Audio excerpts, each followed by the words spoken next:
Next हमारा है angle, adjacent angle. Adjacent angle, अब एडजेसेंट एंगल हम किसको बोलते हैं? तो एडजेसेंट एंगल हमारा क्या है? सपोज करो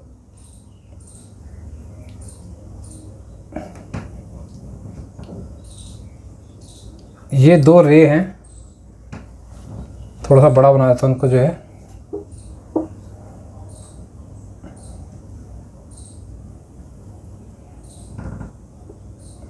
ये दो रेज हैं और ये इनका जो है पॉइंट है जिसको हम बोलते हैं, जिस पॉइंट से ये रेज इमर्ज हुई है, इस पॉइंट को हम नाम क्या देते हैं? इस पॉइंट को हम बोलते हैं वर्टेक्स। क्या है ये? वर्टेक्स। वर्टेक्स वो पॉइंट होता है जहाँ पे रेज हमारी जो है जुड़ी हुई होती हैं। रेज जो है, रेज का जो फिक्स एंड होता है, मतलब जो डेड एंड होता है, वो वहाँ वर्टेक्स पे जुड़ा होता है, उसको वर्टेक्स कहते हैं हम, जो है नीचे वाले हिस्से को। ठीक है। और रेज का जो ये पार्ट है, ये इसको हम क्या बोलते हैं? इसको बोलते हैं हम आर्म। जब एंगल हम फॉर्म करते हैं ना, तो इनको हम किस नाम से बोलते हैं? इनको हम बोलते हैं आर्म। एंगल की ये आर्म है, ये वर्टेक्स वाला हिस्सा है। ठीक है। तो हम समझ रहे हैं अभी एडजेसेंट एंगल को। अब मैंने इसके बीच में एक रे और डाल दी। ठीक है। अब क्या है इसमें? देखो, इसमें एक एंगल तो ये फॉर्म हो रहा है, जिसको मैं नाम दे सकता हूँ ओ ए, ये बोला, इसको मैंने बी दे दिया, इसका नाम सी दे दिया। तो ए ओ बी, तो क्या बोला मैंने इसको? एंगल ए ओ बी, या फिर इसका कुछ भी नाम मैं दे दूँ, इसको जो है सपोज थीटा नाम दे देता हूँ, तो ये एंगल थीटा में बोलता हूँ इसको जो है। ठीक है। और एक एंगल हमारा ये ले लिया, एंगल अल्फ़ा, जिसको मैं बोल सकता हूँ बी ओ सी, एंगल बी ओ सी, या फिर एंगल अल्फ़ा। दो एंगल हैं ये दोनों एंगल जो हैं, इनको मैं कहूँगा ये दोनों जो है एडजेसेंट एंगल्स हैं। अब इनको एडजेसेंट मैं क्यों कह रहा हूँ? एडजेसेंट के लिए, एडजेसेंट एंगल बोलने के लिए क्या क्या क्वालिटीज़ होनी चाहिए, ये मैं आपको जो है डिफ़ाइन करता हूँ इसको जो है। तो कोई भी दो एंगल्स, उनको हम एडजेसेंट एंगल तभी कहेंगे जब उनका वर्टेक्स जो है एक ही जगह पर हो, सबका वर्टेक्स क्या हो? कॉमन हो। अब जो है इस एंगल का जो है बी ओ ए ओ बी वाला जो है, इसका वर्टेक्स क्या है? ओ। एंगल बी ओ सी का वर्टेक्स क्या है? ओ। दोनों का वर्टेक्स क्या है? वर्टेक्स दोनों का जो है कॉमन है, या एक ही वर्टेक्स है दोनों का, जो है एक ही वर्टेक्स से दोनों जो है एंगल बने हैं, एक ही वर्टेक्स से। एक तो ये कंडीशन होनी चाहिए, वर्टेक्स दोनों का जो है एक ही पॉइंट पे होना चाहिए, इसी पॉइंट पे दोनों का वर्टेक्स है। ठीक। दूसरा क्या होना चाहिए? दूसरा, इन दोनों के बीच में एक कॉमन आर्म होनी चाहिए। इसको हम आर्म बोलते हैं ना, ये आर्म है, ये आर्म है, ये आर्म है। इनकी जो है आर्म कॉमन होनी चाहिए।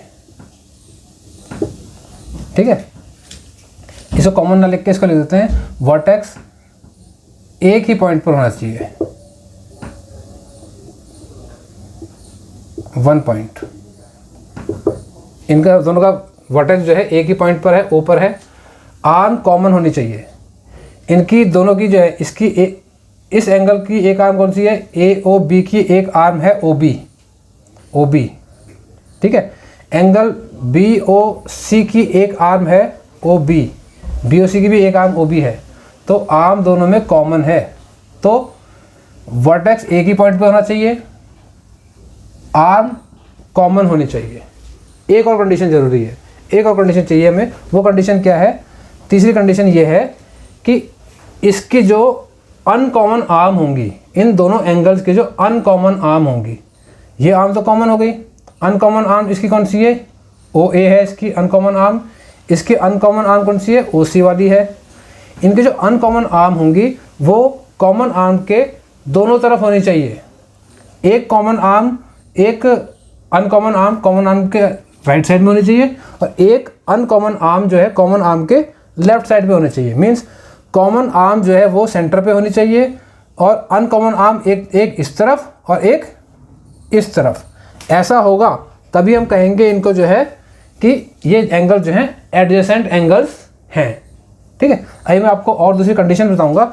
जिस केस में ये सारी कंडीशन पूरी नहीं होंगी तो हम कहेंगे ये एडजेसेंट एंगल्स नहीं है। तो 3 कंडीशन ध्यान रखना, वर्टेक्स एक ही पॉइंट पे होना चाहिए, दोनों में एक कॉमन आर्म जरूर होनी चाहिए, और अनकॉमन आर्म कॉमन आर्म के दोनों तरफ होनी चाहिए। एक ही तरफ होगी तब काम नहीं चलेगा। हाँ, अब जो है मैंने कुछ कंडीशन यहाँ पे दिखा रखी हैं आपको। ये वो कंडीशंस है जहाँ पर कि हम दो एंगल्स को कहेंगे कि ये दो एंगल्स आपस में एडजेसेंट एंगल्स नहीं हैं।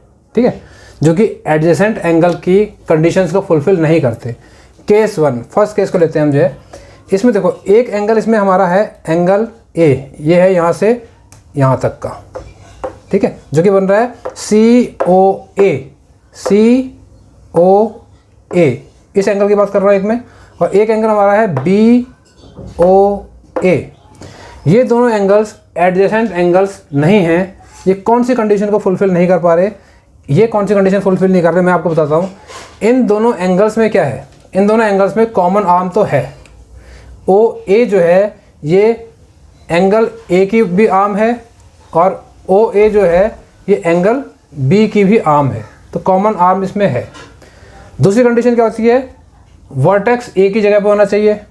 वर्टेक्स भी इनका एक ही जगह पर है, दोनों कंडीशन फुलफिल इन्होंने कर दी।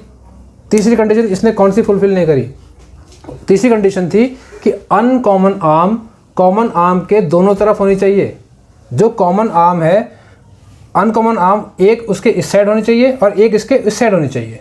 तो कॉमन आर्म के अनकॉमन आर्म इसमें कहाँ पर है? अनकॉमन आर्म कॉमन आर्म के एक ही तरफ हैं, ये और ये कॉमन आर्म है, और ये अनकॉमन आर्म है, ये भी अनकॉमन आर्म है।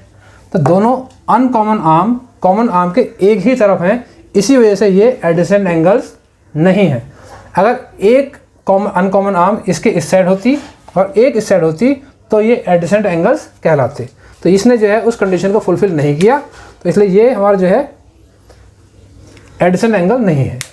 इसमें देखो, इसमें दो एंगल हैं MLX, मीन्स जिसको मैंने नाम दिया है एंगल P। एक एंगल इसमें है LMY, जिसको मैंने नाम दिया है एंगल Q। एक एंगल ये है और एक एंगल ये है। ये दोनों एंगल्स एडजेसेंट एंगल्स नहीं हैं। क्यों नहीं है? इन दोनों में देखो, इन दोनों एंगल्स में कॉमन आर्म तो है। L और M जो है वो इसमें भी आता है, और L और M इसमें भी आ रहा है। दोनों में आ रहा है कि ये कॉमन आर्म जो है, तो कॉमन आर्म इसमें है। ठीक है, इसमें कॉमन आर्म है। दूसरा, जो अनकॉमन आर्म्स हैं वो कॉमन आर्म के दोनों तरफ भी हैं। अनकॉमन आर्म एक इस साइड है, अनकॉमन आर्म एक इस साइड है। ये इसके अनकॉमन आर्म्स हैं। अनकॉमन आर्म्स यूए लिख देता हूँ मैं इनको, अनकॉमन आर्म्स। और कॉमन आर्म में CA, कॉमन आर्म के दोनों तरफ हैं ये अनकॉमन आर्म्स। ये कंडीशन फुलफिल कर रहा है, दो कंडीशन फुलफिल कर रहा है ये। एक तो कॉमन आर्म है और अनकॉमन आर्म कॉमन आर्म के दोनों तरफ हैं, दोनों चीज़ हो गई। तीसरी बात क्या थी कंडीशन? तीसरी कंडीशन थी कि उनका वर्टेक्स एक ही जगह होना चाहिए, दोनों एंगल्स का। इस एंगल का वर्टेक्स, जब एंगल P का वर्टेक्स कहाँ पर है? L पॉइंट पर है। एंगल M का वर्टेक्स, एंगल जो Q है, इसका वर्टेक्स कहाँ पर है? M पर है। एक का वर्टेक्स ये है, एक का वर्टेक्स ये है, तो वर्टेक्स एक ही जगह पर होने चाहिए। तो इसलिए ये भी जो है एडजेसेंट एंगल्स नहीं है। ठीक है, तीसरा केस देखते हैं, angle A angle B। Angle A और एंगल B दो फॉर्म हो रहे हैं हमारे जो हैं। ठीक है, वर्टेक्स एक ही जगह है दोनों एंगल्स का, वर्टेक्स ये रहा, ये इसके आर्म दोनों जो हैं दो किनारों पर हैं। लेकिन इन दोनों में क्या है? इन दोनों एंगल्स में कॉमन आर्म है ही नहीं। इसकी ये किससे मिलकर बना है? एंगल B, एंगल B मिलकर बना है ABCD। एंगल B मिलकर बना है O और B और O एंड A, इन दो रेस से मिलकर बना है। और एंगल A किससे मिलकर बना है? OC और OD। तो इनमें तो कॉमन आर्म कोई है ही नहीं, तो इसे भी एडजेसेंट एंगल हमारा नहीं है। ठीक है, तो एडजेसेंट एंगल के लिए 3 कंडीशन जरूरी हैं।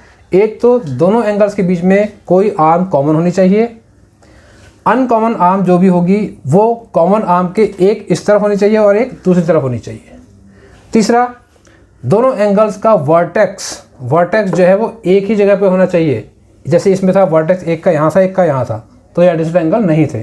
तो वर्टेक्स जो है एक ही जगह पे होना चाहिए, तब वो कंडीशन में फुलफिल करता है किसको, एडिसेंट एंगल की कंडीशंस को फुलफिल करता है।